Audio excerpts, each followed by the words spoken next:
Hello, good morning, students. Let's start with the entrepreneurship topic, Unit 1, Chapter number 2. એમાં ગઈકાલે આપણે જે topic જોયો હતો that is the causes for the insufficient development of entrepreneurial class in India. એની અંદર આપણે all together 15 points ગઈકાલે study કર્યા હતા અને એમાં આપણે એવું કીધું હતું કે કયા કયા એવા કારણો છે, કયા એવા રીઝન્સ છે which basically create the hindrance or obstructions for the growth and the development of entrepreneurial class in India. અહીંયા એવી કઈ વસ્તુઓ છે, કયા એવા કારણો છે કે જેને કારણે ભારતની અંદર ધંધાકીય વર્ગ છે એનો બહુ વિકાસ થઈ શકતો નથી. એ કયા કયા કારણો છે એ 15 કારણોની આપણે કાલ ડિસ્કસ કરી હતી. ક્લિયર? આજે એનાથી આપણે સાવ ઓલ ટુગેધર ડિફરન્ટ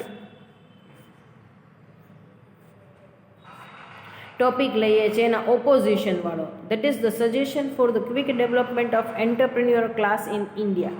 અહીંયા લાસ્ટ ટોપિક એવો આપેલો છે કે ભાઈ here lots of suggestions are there which basically boost the growth of the which basically gear up the growth and the development of entrepreneurial class in India.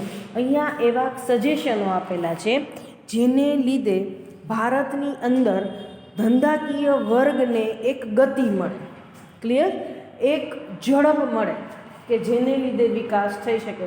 એટલે આ 15 point અહીંયા આપણે એવા ડિસ્કસ કરશું જેની અંદર શું કહેવા માગે છે અલ્ટિમેટલી કે જો કોઈ ગવર્મેન્ટ આવા સ્ટેપ્સ કરે કે આવી ફેસિલિટીઝ આપે એન્ટરપ્રિન્યોર્સને, વુડ બી એન્ટરપ્રિન્યોર્સને, જે વ્યક્તિને ધંધાર્થી બનવું છે, જે વ્યક્તિને ધંધો સારો કરવો છે, the person who have a entrepreneurial tendency, જેને એક ધંધાર્થી બનવાનું જુનૂન છે, ધંધાર્થી બનવાની ઈચ્છા છે, જો એને ગવર્મેન્ટ આવી કોઈ ફેસિલિટીઝ આપે તો આવા કેસની અંદર ધંધાર્થીઓ વધારે ઊભા કરી શકાય છે. સો ધંધાર્થી વર્ગ વધારી શકાય છે એની વાત કરી છે.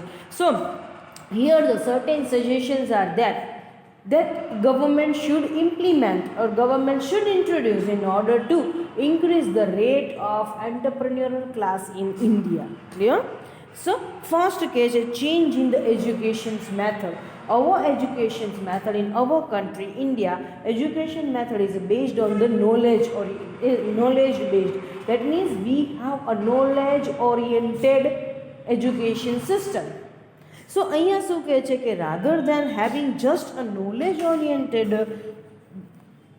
education system, required to change it into the self-employment oriented or enterprising oriented system. It means along with the theoretical knowledge required to introduce the practical knowledge so that they can easily come to know about the practical implications.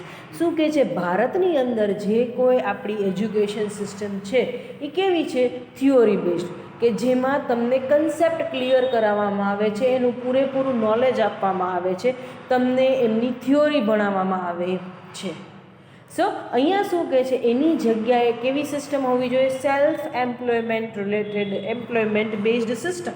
એટલે કે તમે જે વસ્તુ ભણો છો એ જ વસ્તુ તમે પ્રેક્ટિકલી કેવી રીતના અમલમાં મૂકી શકો એ પણ એમને શીખડાવવું જોઈએ. So along with the theoretical knowledge they require to give a equal emphasization on the practical knowledge. Theoretical knowledge તો બરાબર જ છે, પણ સાથે સાથે પ્રેક્ટિકલ નોલેજ એ જ વસ્તુનું કેવી રીતના થાય, પ્રેક્ટિકલી એ વસ્તુ કેવી રીતના ઇમ્પ્લિમેન્ટ કરી શકો એનું પણ ટ્રેનિંગ આપવી જરૂરી છે. સ્કોલરશિપ ટુ ધ ટ્રેનીઝ જે છે, જે લોકોને ધંધાર્થી બનવું છે એની વાત કરવામાં આવે છે. સો in our country poverty is the basic questions or the basic issue. આપણા કન્ટ્રીમાં એક પોવર્ટી એક બર્નિંગ ઇશ્યુ છે. સો અહીંયા શું કહે છે કે the person who is poor, that means a person have a knowledge, have a insight, but the person does not have a finance, they can not start with the business. અહીંયા આપણા કન્ટ્રીની અંદર શું થાય છે કે ભાઈ majority of the class fall under the middle lower class. આપણે ત્યાં કન્ટ્રીમાં મિડલ ક્લાસ છે એ મેક્ઝિમમ છે ઇન્ડિયાની અંદર, અને આપણે ત્યાં પોવર્ટી એક બર્નિંગ ઇસ્યુ છે. તો ઘણીવાર એવું બને છે કે the person have a entrepreneurial tendency, એ વ્યક્તિ ધંધાર્થી બનવા માટે સક્ષમ છે, એમની પાસે બધી જ સ્કિલ અને ટેલેન્ટ છે કે જે ધંધાર્થી એન્ટરપ્રિન્યોર પાસે હોવી જોઈએ. પણ the major issue lies with the finance. મોટો પ્રશ્ન ક્યાં આવીને ઊભો રહે છે? પૈસા નથી. સો અહીંયા શું કહે છે કે government should provide a certain scholarship through the training to encourage them to undertake the business. અહીંયા ગવર્મેન્ટે અમુક સ્કોલરશિપ આપવી જોઈએ જેથી કરીને એ સ્કિલ એની ડેવલપ કરી શકે, તાલીમ લઈ શકે, અને એને અમુક સ્કોલરશિપ આપવી જોઈએ જેથી કરીને એ ડેવલપ થાય. ક્લિયર? પૈસાના વાંકે અટકતું ન રહે. A permanent arrangement for the guidance of entrepreneur. So અહીંયા શું કરવું જોઈએ કે government institute should provide the latest information to the entrepreneurs. Permanent arrangement, કાયમી ધોરણે વ્યવસ્થા કરવાની છે for the guidance to the entrepreneur. So અહીંયા શું કહેવામાં આવે છે? કાયમી ધોરણે they must receive the certain information, latest information from the government. સો ધંધાના ફિલ્ડને લગતી, માર્કેટને લગતી તમામ પ્રકારની માહિતીઓથી એ ધંધાર્થીઓ વાકેફ હોવા જોઈએ. સો એની કંઈક પરમનન્ટ વ્યવસ્થા કરવાની છે. તો the government should organise a workshop, should organise the seminar and should issue or publish its magazines on a regular basis. તમામ ધંધાર્થીઓ એ ફિલ્ડથી વાકેફ રહે, ધંધાના એન્વાયરમેન્ટ, વાતાવરણથી વાકેફ રહે, એટલા માટે ગવર્મેન્ટે રેગ્યુલર બેઝ ઉપર વર્કશોપ કરવાના છે, સેમિનાર કરવાના છે, અને એ લોકોએ શું એના મેગેઝિન્સ, બુલેટિન, બધી વસ્તુઓ પબ્લિશ કરતી રહેવાની છે. સો ધંધાર્થીઓને they get updated from with the current knowledge.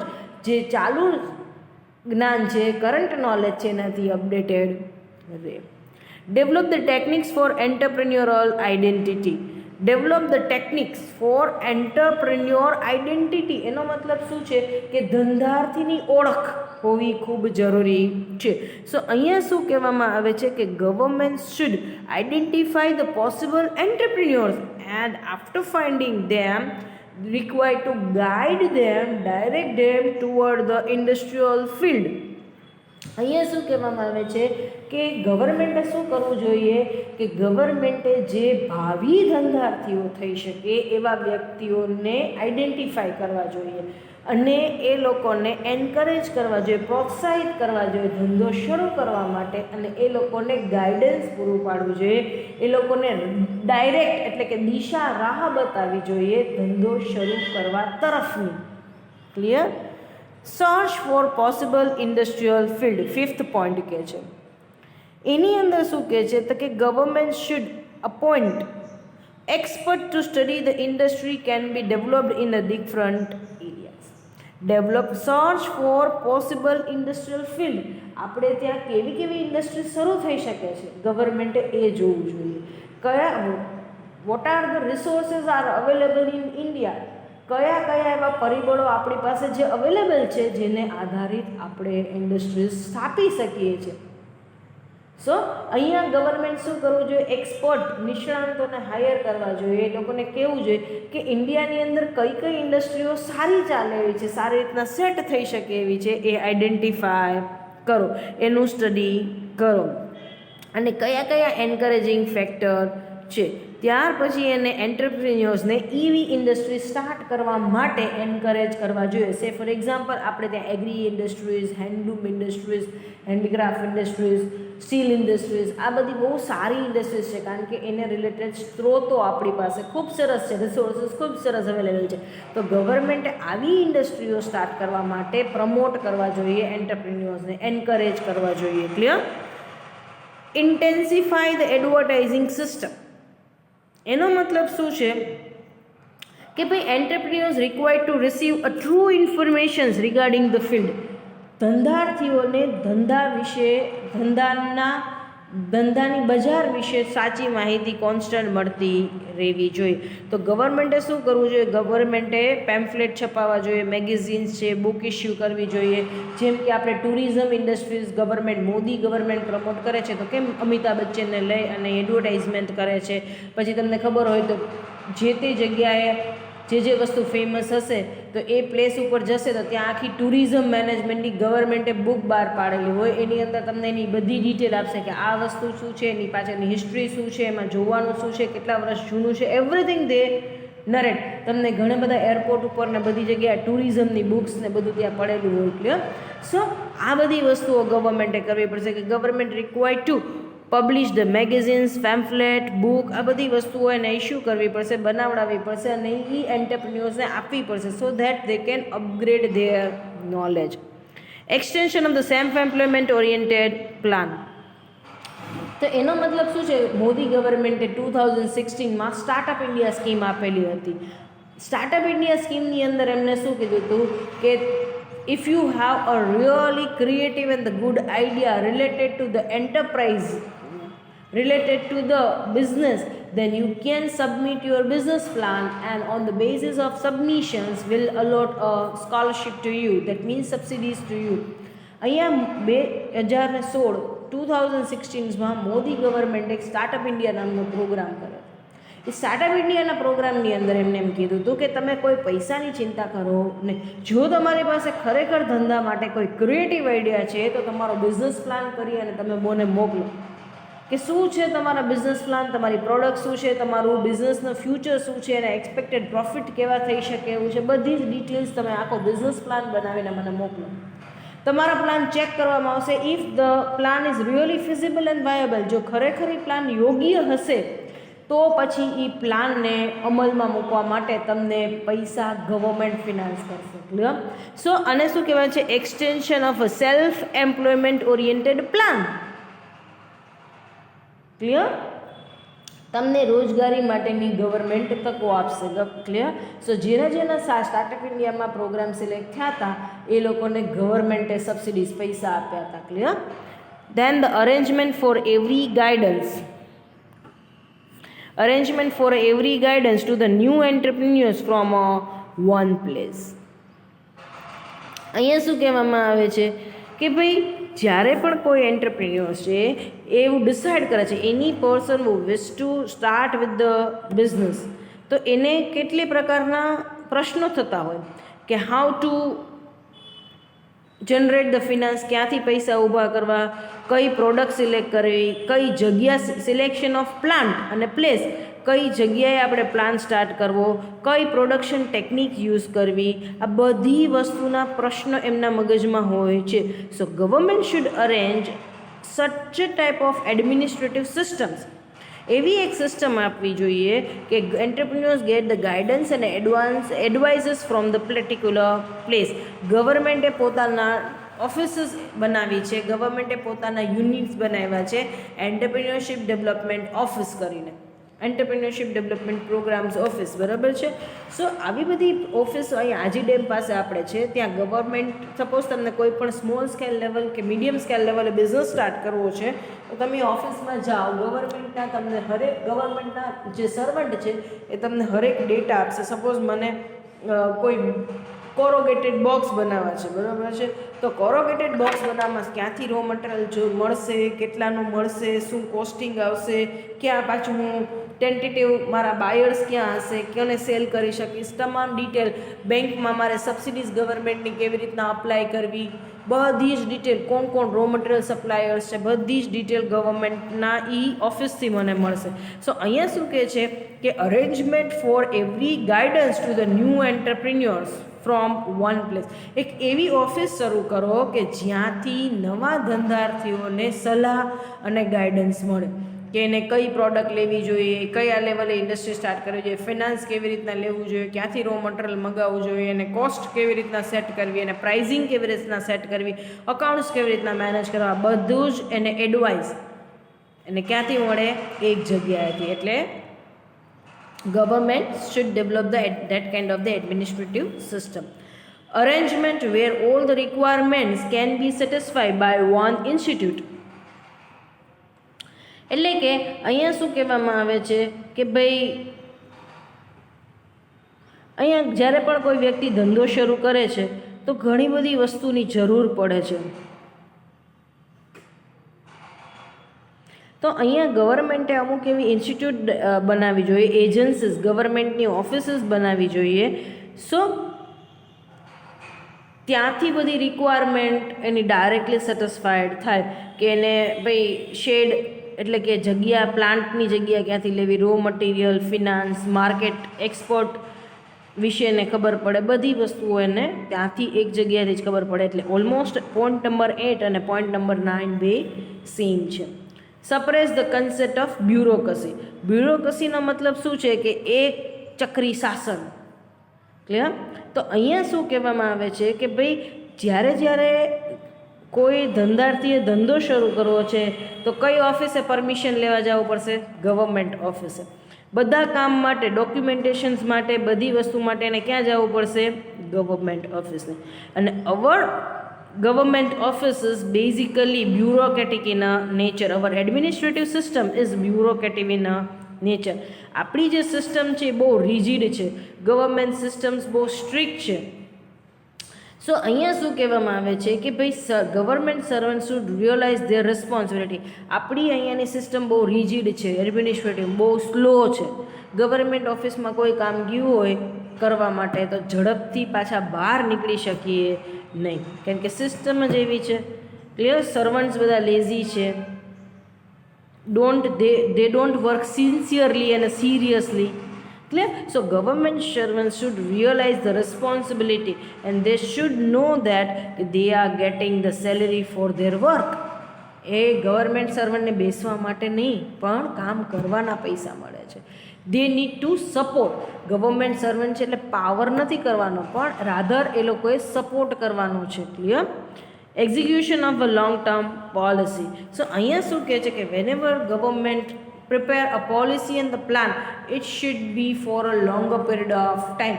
અહીંયા જ્યારે પણ કોઈ ગવર્મેન્ટ ધંધાર્થીઓને લગતી પોલિસી બનાવે છે, કોઈ પ્લાન બનાવે છે, તો એ લોંગ ટર્મ વિઝનને ધ્યાનમાં રાખી, લોંગ ટર્મ રિક્વાયરમેન્ટને ધ્યાનમાં રાખીને બનાવવાના છે, નહીં તો શોર્ટ ટર્મ રિક્વાયરમેન્ટને ધ્યાનમાં રાખીને. Clear? Give a priority to the backward area. હવે જે એરિયા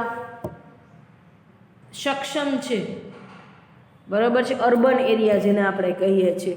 ક્લિયર? જે એરિયા અર્બન એરિયા છે એમાં તો બધી ઓપોર્ચ્યુનિટીઝ છે જ. તો ગવર્મેન્ટ શું કહે છે? Setup the industries in the rural area, backward area, so they gate maximum opportunities. એટલે જ ગવર્મેન્ટ છે નાના નાના એરિયાઓની અંદર જે અંડર ડેવલપ્ડ એરિયાઓ છે ત્યાં ગવર્મેન્ટ ઇન્ડસ્ટ્રી સેટ કરે છે. GIDC મેટોડા, બરાબર. તો આજુબાજુના ગામડાઓને બધાને એમ્પ્લોયમેન્ટ મળે છે. જેમ કે તમને ખબર હોય તો મોરબીની અંદર બધી ઇન્ડસ્ટ્રીઝ છે, તો આજુબાજુના મોરબીના ગામડાઓમાંથી લોકો કામ કરવામાં આવે છે. જેમ કે બાલાજી છે એ મેટોડા પાસે છે. ક્લિયર? બાલાજી વેફર્સ. તો ત્યાં આજુબાજુના ગામડાઓમાંથી છોકરીઓ બધી કામ પર આવે છે અને તે રિસીવ ધ લાઇવલીહુડ, એ લોકોને અર્નિંગ મળે છે, એના જીવનની જરૂરિયાતો પૂરી કરે છે. સો એ બાલાજી વેફર્સ ત્યાં આવ્યું તો રોડ નવા બન્યા, આજુબાજુના ત્યાં બધી રિક્વાયરમેન્ટ ઊભી થાય વર્કરની, એટલે નવી નવી દુકાનો ઊભી થઈ, બરાબર છે, નવા નવા ક્વાર્ટર્સ ત્યાં બન્યા છે અને ત્યાંના લોકોને રોજગારી મળી. So develop the industries in a backward area rather than in the urban area. જે એરિયા ડેવલપ્ડ છે એના કરતાં બેકવર્ડ એરિયામાં ઇન્ડસ્ટ્રી ડેવલપ કરો અને લોકલ પીપલ છે એને વધારે પ્રાયોરિટી અને ઓપોર્ચ્યુનિટીઝ આપો. જેમ કે ગવર્મેન્ટ, મોદી ગવર્મેન્ટે હમણાં સ્ટાર્ટ કર્યું છે વોકલ ફોર લોકલ. લોકલ લોકોને વધારે પ્રાયોરિટીઝ આપો ધંધા માટેની. Clear? Encourage the industrial research. So અહીંયા government should establish a certain agencies which basically undertake the industrial research, and they undertake the research on the continuous basis and they find out the new techniques, new ways, new markets and new things. Government એજન્સીએ industrial research કરવા જોઈએ કે નવી નવી ઇન્ડસ્ટ્રીઝની અંદર કયા કયા બદલાવો લઈ શકાય છે, કઈ કઈ નવી વસ્તુઓ ઇન્ડસ્ટ્રીઝની અંદર થઈ શકે છે, નવી ટેકનિક્સ કઈ આવી શકે, નવી પ્રોડક્ટ કઈ યુઝ કરી શકાય. ક્લિયર? નવા માર્કેટ કયા એક્સપ્લોર કરી શકાય છે, આ બધી વસ્તુઓ એને કરવી પડશે. Reform in the industrial policy according to the time. Success of the any industries depends on the industrial policy of country. કન્ટ્રીની ઇન્ડસ્ટ્રીયલ પોલિસી કેવી છે એના ઉપર ઇન્ડસ્ટ્રી કોઈ પણ ધંધાની સક્સેસ ડિપેન્ડ હોય છે. So once the government form the industrial policy it is not enough for the rest of the time. ગવર્મેન્ટે એકવાર પોલિસી બનાવી લીધી, હવે જિંદગીમાં એ પોલિસીમાં કોઈ ચેન્જીસ કરશે નહીં, ચાલશે નહીં. Government required to amend the industrial policy from time to time. સમયાંતરે ઇન્ડસ્ટ્રીયલ પોલિસીની અંદર જેમ બદલતું વાતાવરણ છે, ધંધાના નિયમો બદલે છે, એમ એની અંદર ચેન્જીસ કરવા જોઈએ. અડપ્ટ એન્કરેજિંગ ધ ટેક્સ પોલિસી. આપણે ત્યાં government maximum tax corporate industrialist પાસેથી લે છે. અત્યારે આપણે ત્યાં સૌથી વધારે હાઈએસ્ટ ટેક્સ કોની પાસે ઉઘરાવીએ છીએ? જે લોકો ધંધો કરતા હોય એને ઉપર, પ્રોફિટ ઉપર. ક્લિયર? એટલે which basically discourage the entrepreneurs. એટલે એ લોકો શું કહે છે કે ભાઈ આપણે ખૂબ મહેનત કરી, ધંધો એટલો કરીએ, એમાં 40% તો ગવર્મેન્ટ લઈ લે છે, તો એના કરતાં નોકરી જ કરીએ તો 60% જેટલું મળે છે એટલું જ આપણને બેનિફિટ, એટલું જ અલ્ટિમેટલી નોકરી જેટલું જ મળે છે, બાકીનું તો ગવર્મેન્ટ લઈ જાય. સો ગવર્મેન્ટે શું કરવું જોઈએ? એક તો ટેક્સ રિડ્યુસ કરી નાખવા જોઈએ કોર્પોરેટ ઉપર, ધંધા ઉપર ટેક્સનું ભારણ ઘટાડવું જોઈએ. વેટ, હમણાં તમને ખબર હોય જીએસટી, વેટ ને કેટલું આવ્યું, જીએસટી આવ્યું તો કેટલું બધું મોંઘું થઈ ગયું. ક્લિયર? સો ધંધા ઉપર ટેક્સનું ભારણ ઘટાડવું જોઈએ. અને again the method of the government is quite complex. આપણું જે ટેક્સ સ્ટ્રક્ચર છે એ ખૂબ જ જટિલ છે, કોમ્પ્લેક્સ છે, એને સિમ્પ્લિફાઈડ મેનરમાં કરવું જોઈએ. સો these are the 15 steps that the government should take in order to boost up the growth of the entrepreneurial class in India. આ 15 એવી વસ્તુઓ છે, એવા સજેશન્સ છે કે જે ગવર્મેન્ટે હાથ ધરવા જોઈએ, જેથી આપણે ત્યાં ભારતમાં ધંધાકીય વર્ગ છે એનો વધારો કરી શકીએ. Clear? Thank you so much for this particular session. Next sessions onward, we'll start with the unit 2. Today hereby we are completing or finishing with the unit number 1, chapter number 2. FEP ની અંદર આપણે all together 4 unit ભણવાના છે અને 4 યુનિટની અંદર 6 chapter છે. આપણે પહેલાં 2 ચેપ્ટર એટલે કે યુનિટ 1 કમ્પ્લીટ કરી લીધું. હવે આપણે જ્યારે પણ નેક્સ્ટ ચેપ્ટર સ્ટાર્ટ કરશું એ થશે ચેપ્ટર નંબર 3 પણ યુનિટ નંબર 2. એટલે હવે આપણે જ્યારે નેક્સ્ટ મંડે સેશન માટે મળીએ છીએ ત્યારે આપણે યુનિટ નંબર 2ની શરૂઆત કરશું. Thank you so much.